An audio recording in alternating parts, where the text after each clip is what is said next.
All right, hello everybody. Welcome back to. I probably should bring this volume Hey, down. how's it going? Or bring this volume down really quick, just so that way it ain't overpowering.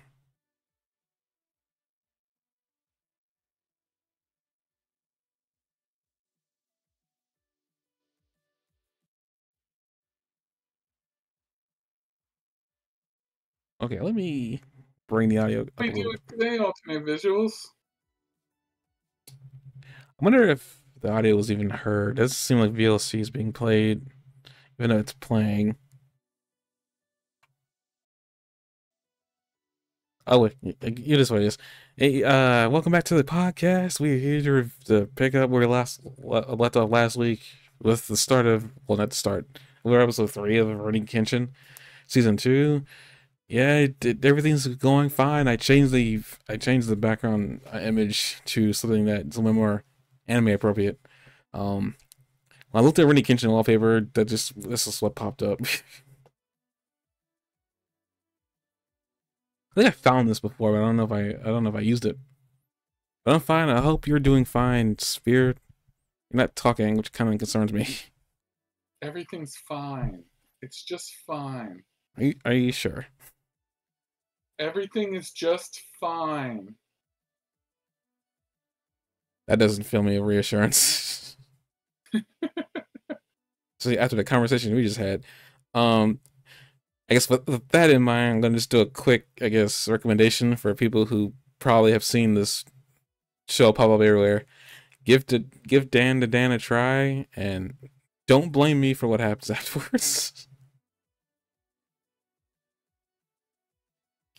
I guess I should give a little more of a sane recommendation. I think, uh, Spear, you probably would recommend something. I don't know what you would recommend here to wipe the palate of people who watch Dan to Dan if they watched it. That's such a weird show.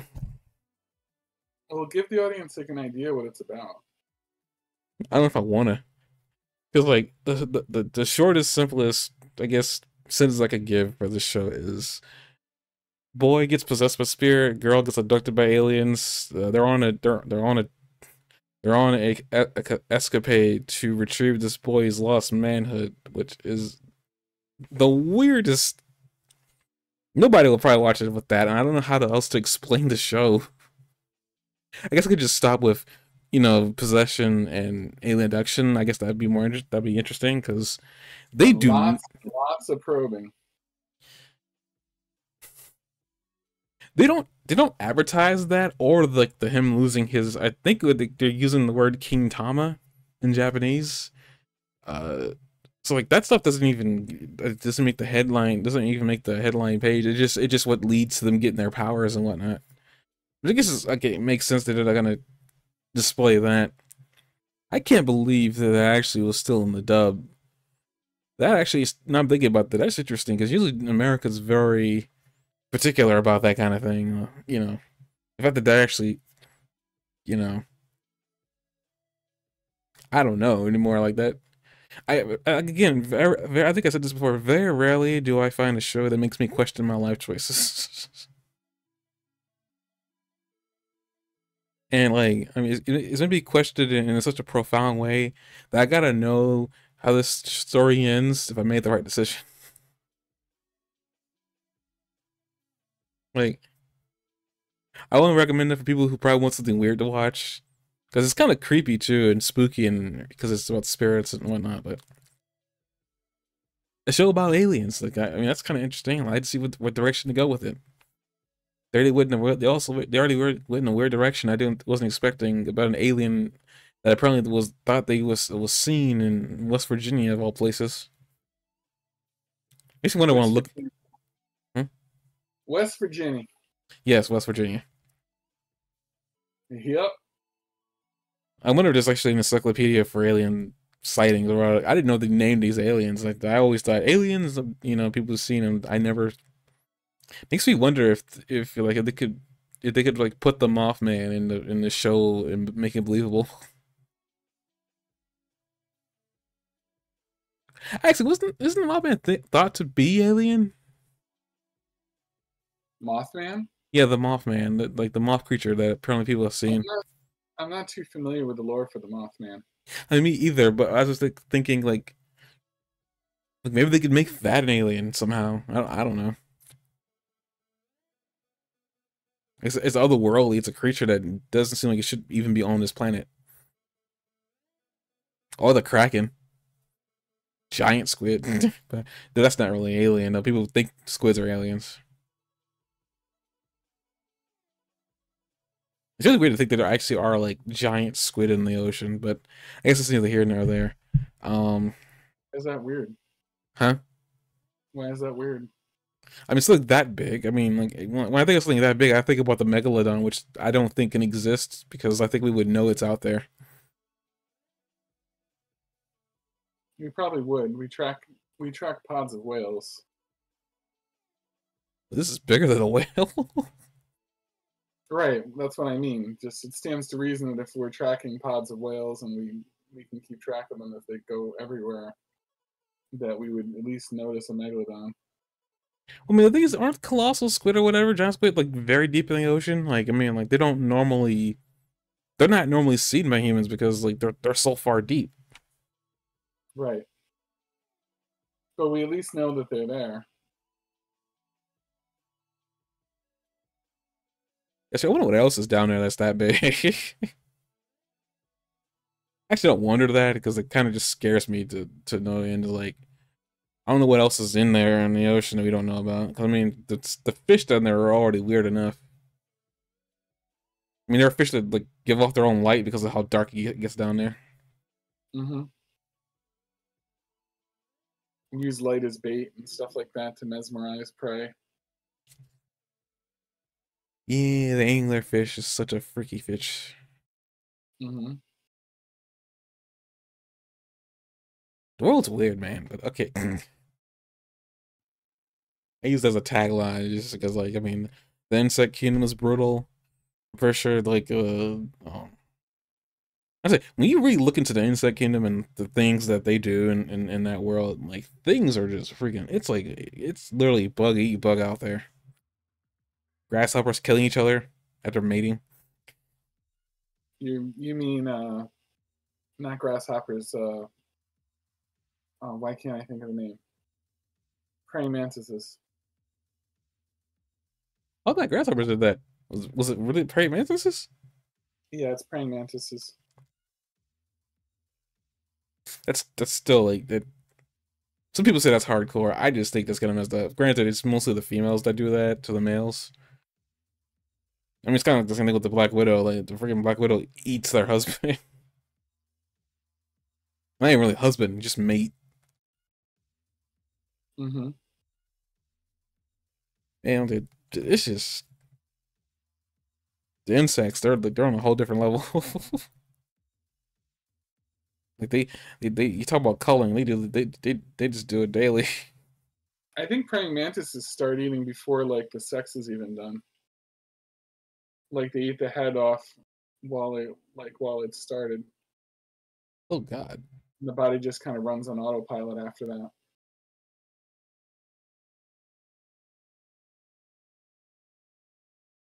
that's horrible. Just imagine being a male praying mantis, and you meet the female grasshopper, and you just talking with your bros one last time. It's like man, yeah, like I found this one, like I'm gonna enjoy myself today, but I hope you do, man. I hope you do. I hear that it only happens once.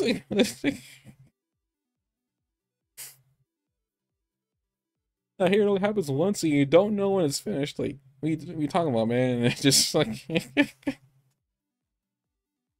Starts eating his head, and he's like, "Oh, come on, let me enjoy this a little longer. Jesus. I'm doing my part of the deal. She Don't be only so." needs you for just the copulation. She doesn't need you for anything else. Ah, dang it. Again, the Insect Kingdom is, when you really look into it, it's really messed up. I think I said this before at some point, but I guess we're gonna bounce off of this. I guess praying mantises are kind of interesting and are kind of connected because of their of the scythes on their hands and whatnot. It's kind of like swords. We're going to jump to Rurouni Kenshin, episode 27, The Abandoned Village. Um,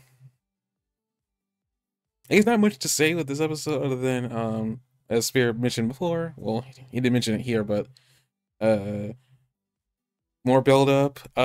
We find out what some characters are doing. We mostly spend time with Misao and Kenshin, as like she's still tailing him and still wondering and trying to gather information about the Oniwa Waban tribe. I mean, group that she was hanging out with, and it's like, man, I don't even remember if he ever does tell her what happened to them. I mean, it's gonna be a surprise for me if when we get further into the show and if he does or does not tell her. I can't imagine what she wouldn't find out. I just don't know how she does or if she does. I kind of find it interesting too, like Kit's just trying to get away from her, and she's not letting him go easily until like she starts chasing him through the woods, and then she falls on her face, loses track of him for a hot second, and then she sees him in the distance looking back at her with a fierce look, and she tries to follow him, and then there's a giant ravine that apparently she said that she could not jump. I'm like, huh. And she tries to jump it, and she just doesn't quite make it. Kenshin seemed to jump it effortlessly. Yeah, he's superhuman. I don't know that. I'm just gonna just like some of the stuff that he does. Granted, I think maybe what really is going on is that his sword technique, because it isn't a real sword technique, maybe have something to do with it. I think. Like the sword style that he uses isn't exactly a real one, and I think it's supposed to be like a fictitious one that was created for the show. Yeah, obviously, he's fighting with a sword that doesn't have a blade. I feel like that's still like a viable, especially if he doesn't let you kill people. He lets you knock them out with blunt force, and he's really strong. He could, I mean, Kenshin could still kill somebody with it if he wanted to.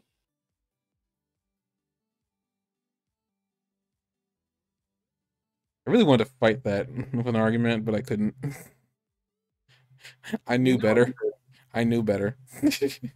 You know he could. As it I, is, as it is, you see him like swing it at people, and like comes out of their mouth and stuff like that. that's because he's really strong, though. There's nothing to really do with. I mean, I give him. Yeah, he probably could kill somebody with it if he really wanted to. Hit him on the head. I guess speaking of weapons, I don't know where she's keeping the kunai that she's consistently pulling out. Yeah, she seems to have an unlimited supply of those. Like she just tosses them at Kenshin. Maybe she's grabbing. Maybe she's going to find them. I don't know. When they fall down Well, I mean, not them, but the ones prior. I mean, she does try. Like she back after Kenshin tells her to leave him alone. Like go back to Kyoto. They left you there for a reason with the old man. And then it looks like she gives up, and she looks a little bit sad, and she walks a good distance backwards where she came. But it was only to turn around, she get a running start to see if she couldn't jump across the ravine. Unfortunately, as Spear said, she fails, and then Kenshin jumps after her to save her. He grabs her, and then he starts doing gymnastics up the rocks to save her. And essentially after that, he pretty much says, like, you're going to keep following me even if I say no, aren't you? And then he's like, well, you can follow me for my distance because, like, I am being followed. Apparently, she didn't believe he was being followed. Until later on, it was proved that he was being kind of followed. I guess he's speaking, being followed. Like, I feel like, well, I guess I'll talk about that in a minute. But I guess speaking of characters, actually, we can talk about Sanosuke really quick because he. He's not in this episode, is he? No, he is. Just for a quick second. He's training in the woods, bathing Oh, on that's right. trees, That's and right. punching down trees. I'm gonna say beating down trees because there's nothing really punchy about it. He was just beating them to a pulp. But basically he's like doing that as training to get himself ready to help Kenshin. But then he realizes that his street fighting, brawling, method probably ain't gonna work. Then he uses, I guess, what he has as a compass, trying to head to the Kyoto, and he heads in the direction. Um, this moment reminded me a little bit of Roanoa Zoro from One Piece. For people who don't know who that is, as a wandering swordsman in that show who has no sense of direction. I have the strongest sensation that I think he's not heading in the direction of Kyoto. He may be thinking he is, but I'm pretty sure he ain't. And if I remember correctly, where he's heading, I cannot wait to see how they do it. Because this part of the show involving Sanosuke, I've been kind of wondering, is like, okay, I think he's heading that direction. I don't really know 100% yet. We'll find out soon if he's heading that direction. I think he's heading. But can't wait for that little bit of development for Sanosuke to happen. But yeah, he's trying to get to Kyoto, and I guess he's heading the wrong direction. That's about it with him. We find out that's what he's doing.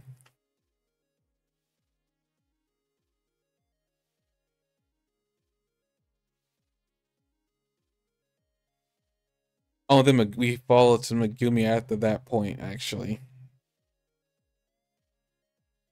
Because she's got her own, she's got her own, like, I guess, worry about Kenshin and everybody. Apparently she's like heating salts on some poor guy's head and just letting it like burn. He's just concerned about what's gonna happen. Well, meanwhile, the I guess the doctor that's helping her is also like trying to put put the flames out as he's running right back and forth, and she's concerned. And like, although she's just worrying about everybody else and Kenshin, where they are, and that she wants to be there.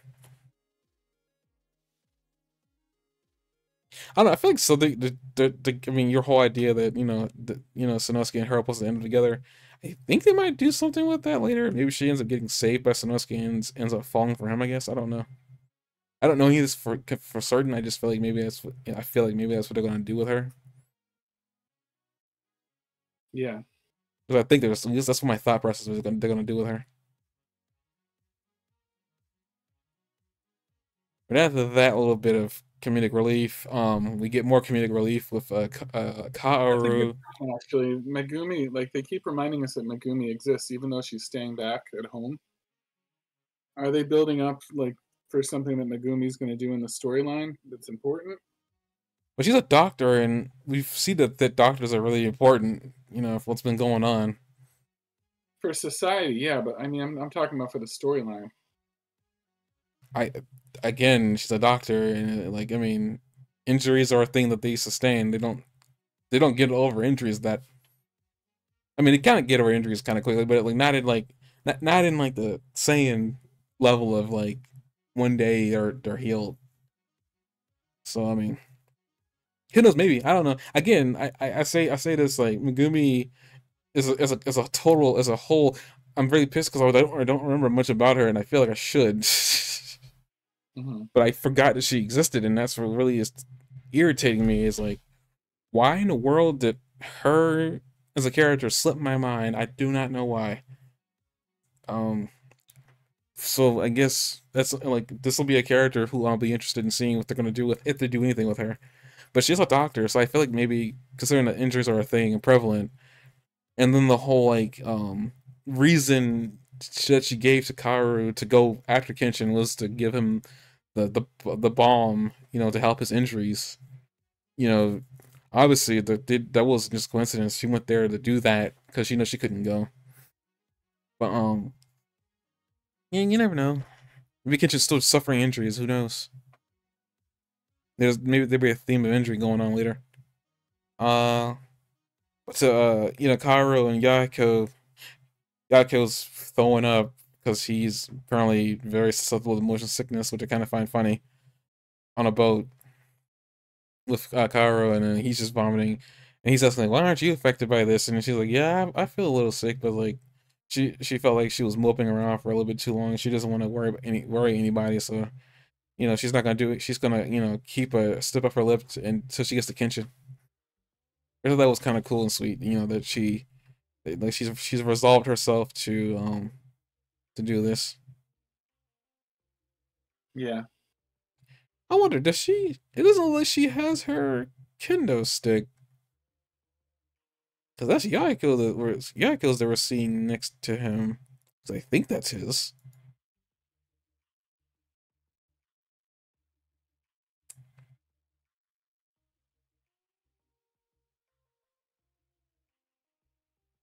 What the heck was that?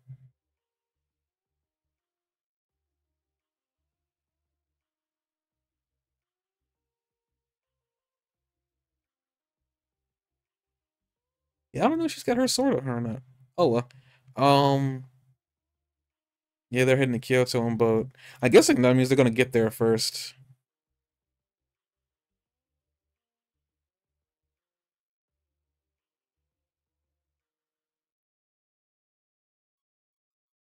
But okay, but I guess speaking of getting there, we go right back to Kenshin and Misao, and they're walking, and then she's like bugging him about like when like I guess isn't a good time to eat lunch or stop and eat lunch here. And Kenshin's like, I'm not gonna stop until we make it. I think he had a destination in mind or something like that he was gonna stop at. Like he was gonna head straight to the woods. Like what? Where did he say that he was gonna? You mute this so I can find out.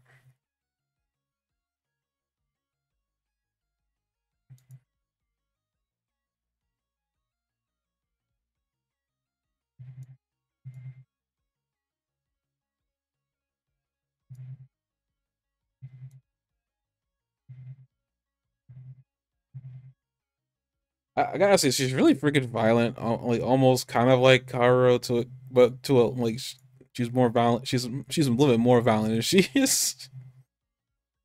You mean like when she threw a thing into his head? Yeah, I was looking at that. That's kind of why I brought that up. And you see the blood splattering out. I'm sure that was just for comedic relief. He's fine afterwards. But it's funny, even when they go out of the joke, you see him rubbing his head like he really did get hit. Yeah, I'm pretty sure he was more like one of those like like how Goku's always like when Chi Chi hits him. Yeah.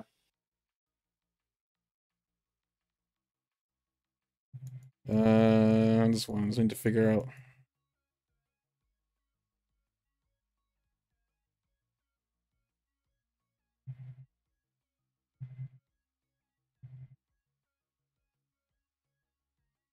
At least he's trying to get to the main road. He didn't really have a destination. He was just trying to get to the main road by twilight. I'm guessing that means by midnight.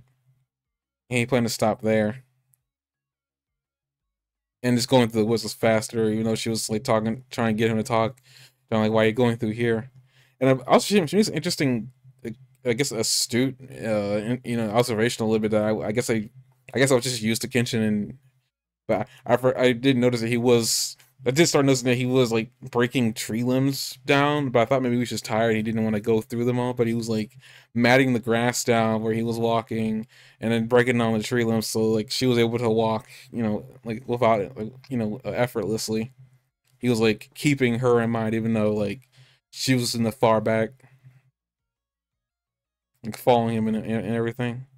At It, first, when they said that and it was happening, I thought that they were referencing the fact that he hadn't eaten.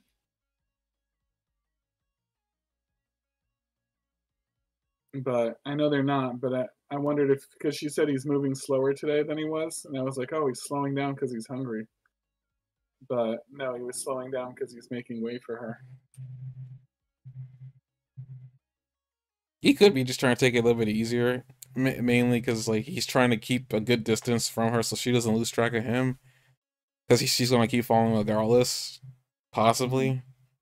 But I guess that's it's kind of productive to the whole idea. He doesn't want Shishio's men jumping him for anybody. But so far, nobody's done anything like that.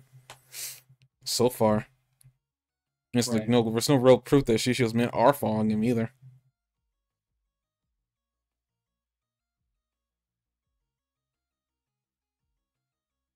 But he's trying to get to the main road by Twilight, and he's like, you can just eat. Like, I don't plan to stop until then. You can just eat while we're moving.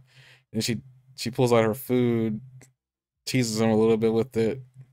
They kind of remind me of onion rings, but I forgot what she called them. At one point, they were just biscuits or something like that, weren't they? Yeah, I think that's what she did say. She called them biscuits.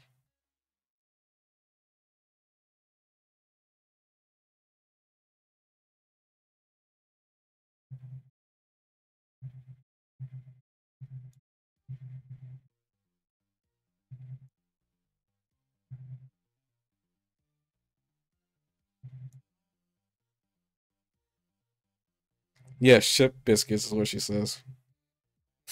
Hmm. Not sure what a ship biscuit is, but okay. But yeah, she's teasing with the biscuits and whatnot. Well, not teasing him because he doesn't really seem to care. But she's talking, and then she's like at least trying to again. Like she's trying to talk to Kenshin, and Kenshin's obviously listening, but he's not responding to her, which gets on her nerves. Then she's like ends up trying to hit him again, doesn't she? Or maybe not. Oh, she's talking about like people in the Oniwa, Bon tribe. I want to keep calling it tribe, but Oniwa Bon group. Um, she talks about Hanya. I think Hanya was that dude with no face. If I remember that correctly. Well, not no face, but he didn't have skin on his face. He was like a master of Kempo. And apparently, he taught her some of her moves. And then, like, I guess as he's ignoring her, kind of, she gets agitated and starts using Kempo on him. Apparently, there's a point where there's a poisonous snake on the ground, and he grabs that, and he's like, "That was close," and he just tosses the snake into the river. That snake didn't see it coming. That snake was an unfortunate casualty of. He didn't toss him into a river. He tossed him into a ravine, like a pit, because you hear him land. I feel like you You hear don't, him if you landed in you a don't river, hear but a okay. splash. You don't hear a splash. You hear a thud. That thing's still dead then, because whatever. Either way, it's dead. A snake can survive that kind of fall. I mean, I don't know anything about snake biology. I'm just gonna assume it's dead, or at the very least injured. Like that poor snake. I mean, I think it was poisonous, but like, I mean, either way, that snake didn't see that coming. Yeah, I think the snake was fine. I don't think it was even injured. After that, they have a conversation about Ayoshi, and like she makes a mention that like he's caring, but on the outside he's like cold hearted and stone faced. I'm like, well, I said this like that's definitely him to a T. That's definitely him to a T. I think at some point Kenshin makes mention that you probably should forget about him, and then she's like, no, because she's in love with him and whatnot. And I think that causes Kenshin to remember Cairo, the girl he left behind. I think it does. Could be completely wrong about that, and we'll have to find out. Oh, there's the whole shrubbery thing. He's like slowing down. Yeah, he's just like matting down the grass.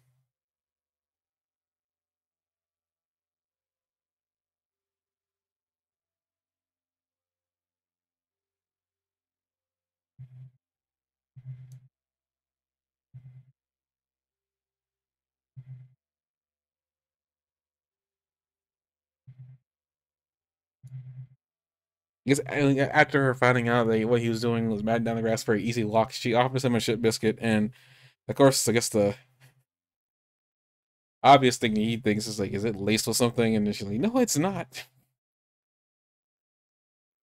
But with that, I think yeah, this looks like just the part. The next bit of this picks up. Apparently, he notices something ahead of them. He's like keep your guard up, whatnot. They end up finding a man who is dying with his younger brother in his arms.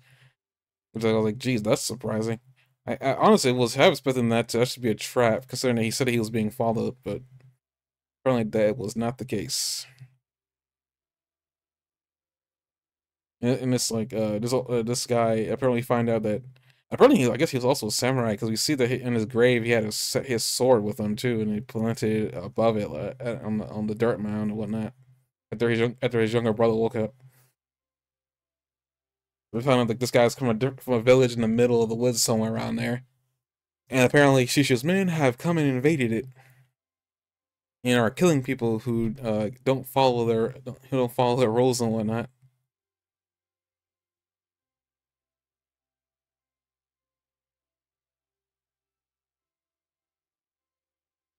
I wonder if I feel like Takeda must be an actual place, but doesn't hurt to find out.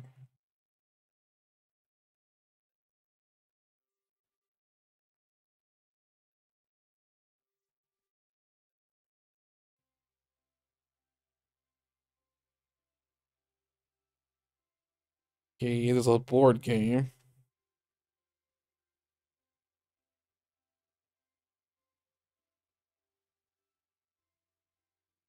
Takeda, the Japanese word that means Eastern Sea Road. It has multiple meanings. It can mean a road. Takeda was a major road that connected the cities of Kyoto and Edo, modern-day Japan, along the eastern coast of Japan. It was the most important of the 5 routes constructed by Tokugawa Ieyasu.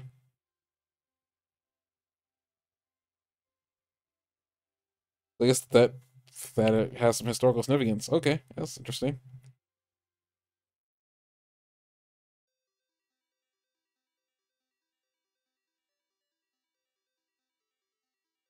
Apparently, it could mean region. It's probably like an ancient division of Japan.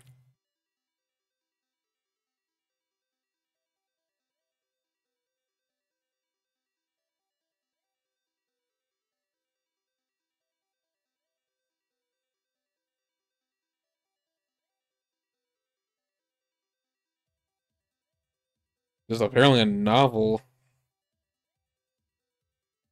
and apparently it tells the story of 2 friends traveling along the road. Huh.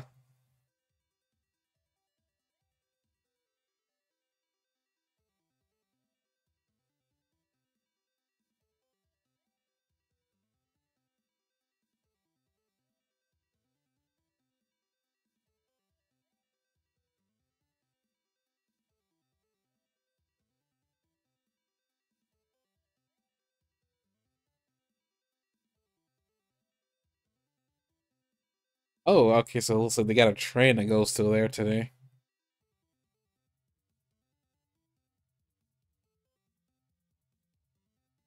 So that entire piece of landmass actually is important. Okay, I did know that.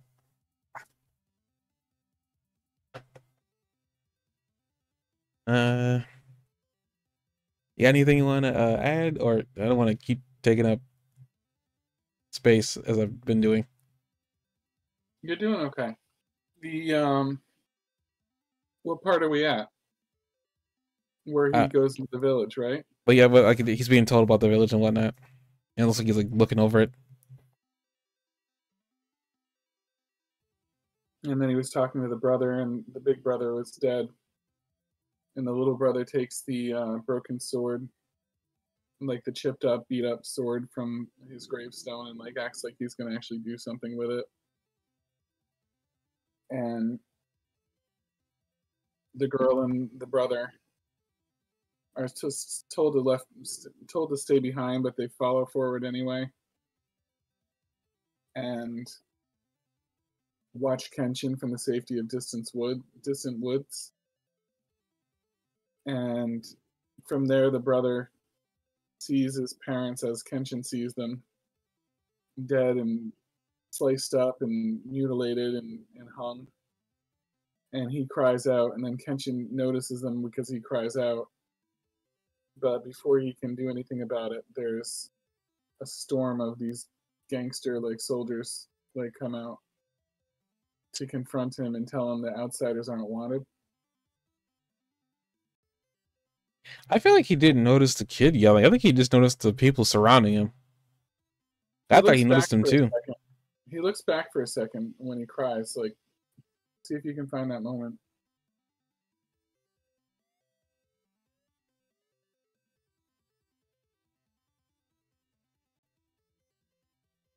Shoot, don't do that.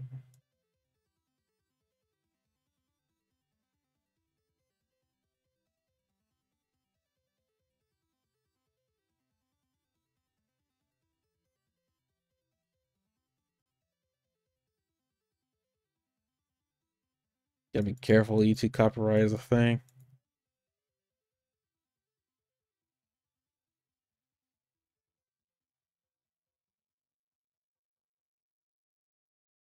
It's just a few frames that they show it that he looks backwards when he cries.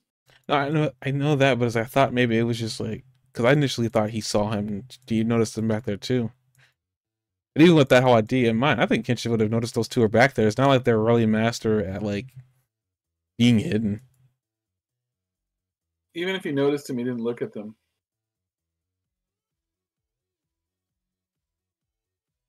Apparently, Star Village is under the command of Sakaku, whoever that is.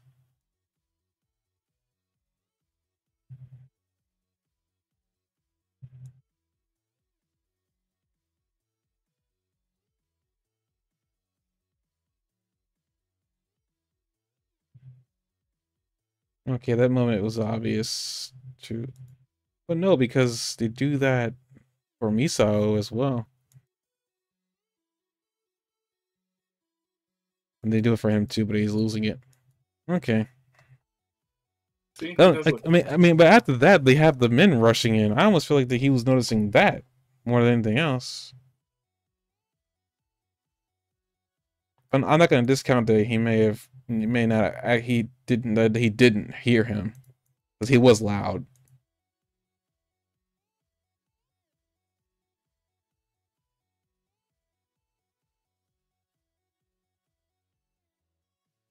And the only guy with actual character design steps forward. Sorry, that was rude, but still, it's just like he's the only one that looks different.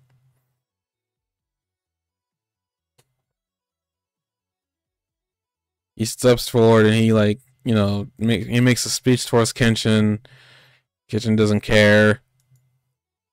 And Kenshin just manhandles every single one of them.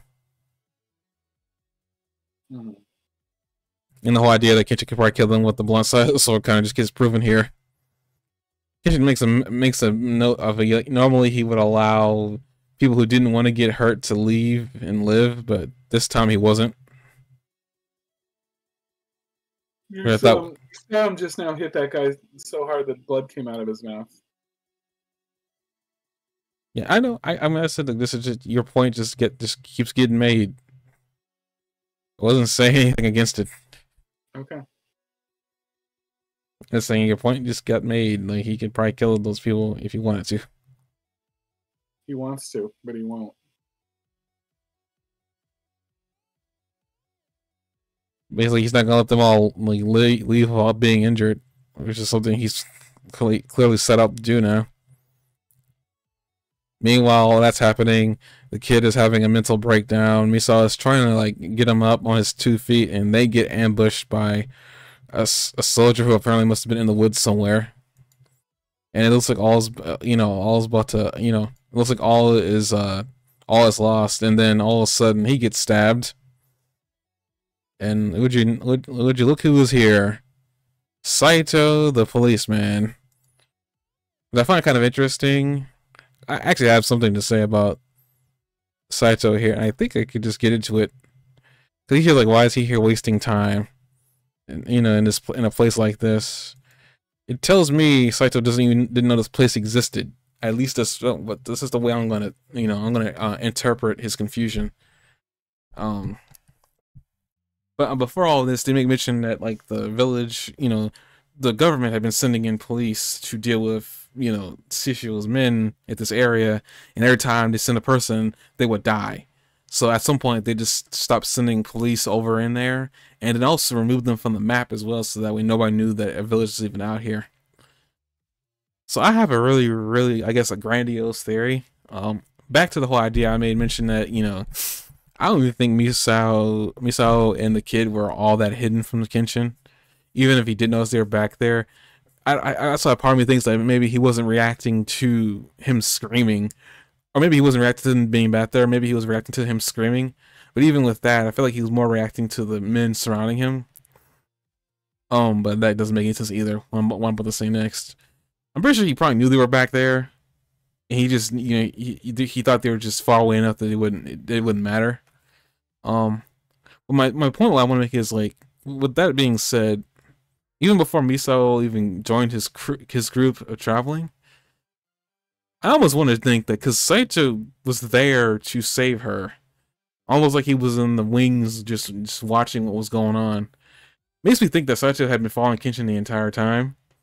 But I'm trying to figure out like how did Kenshin not know he was there? But then I thought about maybe he did know he was there, and that's why Kenshin decided to walk into his village. So he knows Saito's a cop, and since the government had been sending cops in, he maybe he figured. I mean, this is all just me pulling this from out of nowhere. I have no proof this is what's going on. If he was playing 3D chess like this or not, but my theory, and I'm going to stick with it, is that maybe he knew he was following him, or maybe he thought he was following him, and he thought he was going to test this theory with walking into this village. And since Saito is a cop, he probably wouldn't. He could probably convince him to do the good thing, do the good deed, and help out the village. Considering that the government wasn't sending in cops. Yeah, for sure. But my theory is that maybe. It's bad when they take you off the map. Yeah, I thought about that. I was like, good lord. They thought it was a lost cause. I mean, and no civilian would think the wiser. That's the other thing too. Is they wouldn't think to ask. Mm-hmm. Yeah, that goes in this episode, and Kenshin's like dealing with the people in the village. Saito shows up, saves Misao, and he's like wondering what's going on. What's he doing out here? I was actually kind of shocked because like, what the heck is Saito doing out here? I mean, I'm glad he's here, but what is he doing out here? That's where my thought process kind of started leading. I was like, everything he's doing doesn't add up.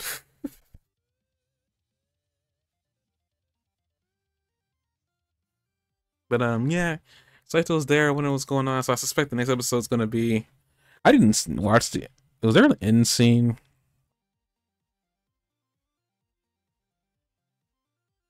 Doesn't appear so. Okay, it just says portrait of ambitious. Portrait of the ambitious. Okay.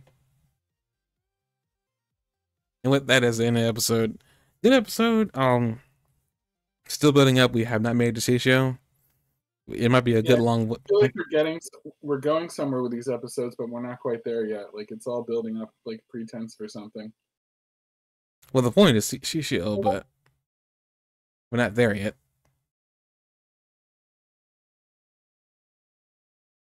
But I mean, they're building up story elements and stuff like that. Like we've got characters introduced, and they're building up their characters and stuff like that, and building up the conflict between Kenshin and the goons and stuff like that. Just I think it's all like ramping up and taking its time so that we fully are invested in everybody and the conflict and the storyline and everything when it peaks. Speaking of actually poor people, poor somebody, poor Kaoru. She is not going to be happy that Kenshin's walking around with another woman, even though she's 16. She's not going to be happy.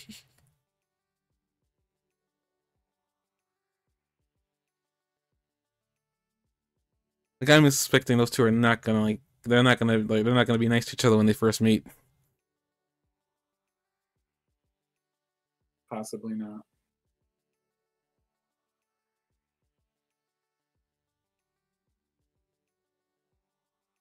Yeah, like you said before, like they're building up to something.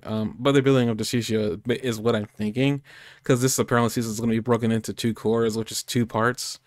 I know the first core is going to end sometime in December, I believe. That's typically how cores work, and then they'll pick back up next year. Uh, if I know my anime, I suspect they'll probably end it when they get to Kyoto. It's probably where they're gonna end the core one anyway, like part one of the season, and then they'll pick back up after the holidays, and then the next part.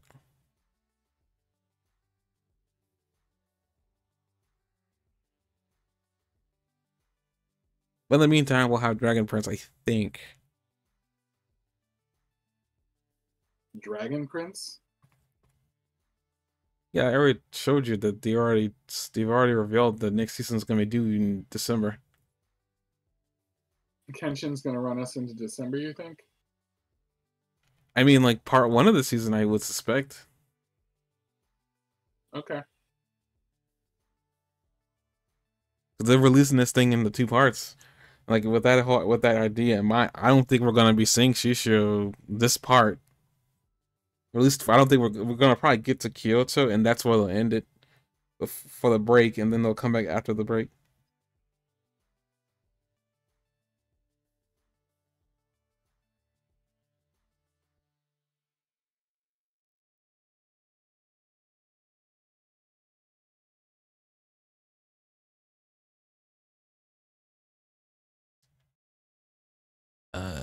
I don't think they're gonna have that information out now. So I'm just making assumptions. I do know that their season 2 is being broken up into two parts, though. That I do know for sure.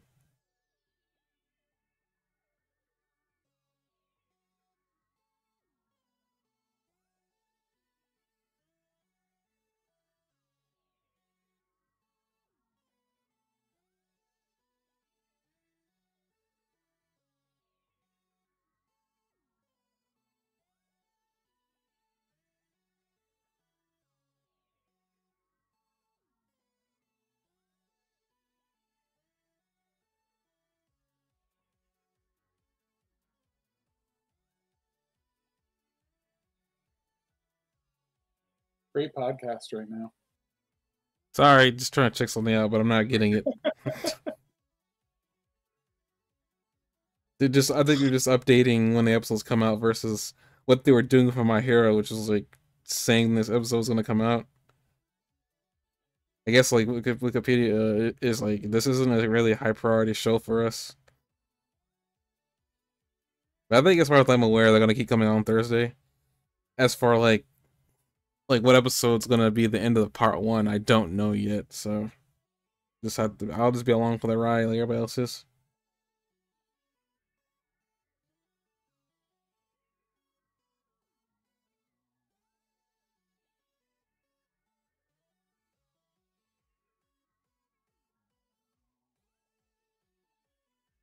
Okay, I guess also with that in mind, I guess we'll end it here. But I guess another thing we'll talk about really quick and just off the cuff, just remarks. Dragon Ball Daima is actually surprisingly better than I was anticipating. But I guess I also kind of expecting that, just because it was another Dragon Ball show. And typically, yeah, I like those. I would say the extra bits of lore that I wasn't anticipating were actually welcome. Even like Piccolo knowing who Neva was. I guess what do you kind of Piccolo's your favorite character, and just Mechians in general you're interested in with. I was like, what do you think about all the extra things involving the Mechians? I like the Namekian from Hell, the senile one that like has like lots of powers. I think that's a cool addition. Oh, Neva. I'm anticipating that Piccolo's going to fight him. I don't know if Piccolo could win that fight. I mean, I would like her to fight and win that fight, but I don't know. I mean, Piccolo knew who he was. Piccolo should beat him in a fight. I mean, it really depends. Like, I mean, if Neva's also a good fighter. I mean, he stayed in the demon realm on purpose. Yeah, but does he strike you as a good fighter, really? A lot of people who don't strike me as a good fighter, and they show me otherwise. Yeah. I mean, could he not be? Sure. I think it's a stretch to say he's not that he's a good fighter. I mean, I mean, who's to say he won't be better when he gets his 1,000 years? So he was promised 1,000 years, you know, to help gather the Dragon Balls. He did that. He did his job. He like Goma can't renege on that. I guess speaking of Goma, Supreme Kai. Supreme Kai said that he's strong and he's crafty. Now I like that. Apparently, that was kind of given to Goma, but Supreme Kai doesn't have a good track record of villain people he thinks is dangerous. I mean, if this is the one character that he's right about, I'd be like, oh, 1 for 1 now, dude. But everybody else you thought was dangerous wasn't really all that dangerous. I think he said Bobby was dangerous, and they killed him pretty. Piccolo killed him pretty easily. No, no, Piccolo didn't kill him. No, wait, did Piccolo kill him? No. Oh yeah, he did.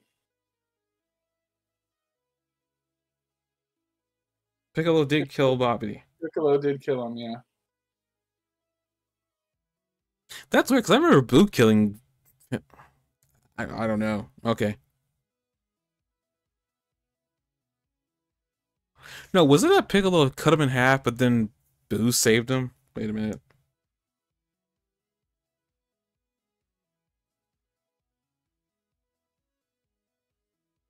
Majin Buu killed Babidi, according to Google.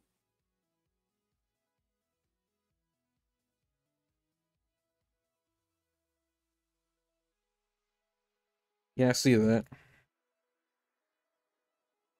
That's what I remember. But I also saw, so, like, didn't they show Piccolo in front of Babidi at some point? What was that about?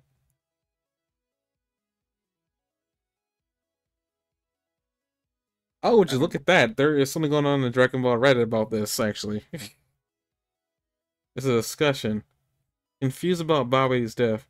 I specifically recall Piccolo killing Babidi by slicing him in half, but apparently Boo knocks his head off.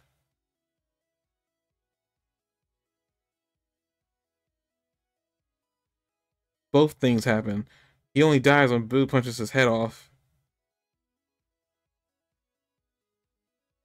Oh, so I do remember that correctly. Piccolo cut him in half, but he didn't die from that. Oh yeah, and Boo heals him.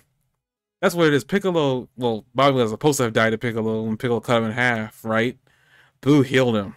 Then after that, Goku's had his chat with, you know, Boo about like Babidi controlling him, and that's when Boo kills him. So technically speaking, Piccolo would have had it if, you know, if Boo had let Babidi bleed out. But I don't know, like, I don't know, maybe we should give that kill to Piccolo. I don't know.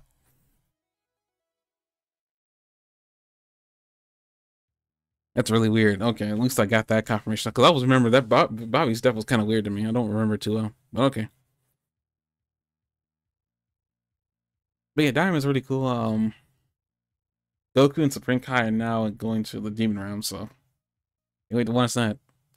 Okay, was that rest in peace Toriyama, and I guess we'll come back next week and do the next episode of Rurouni Kenshin. See you guys.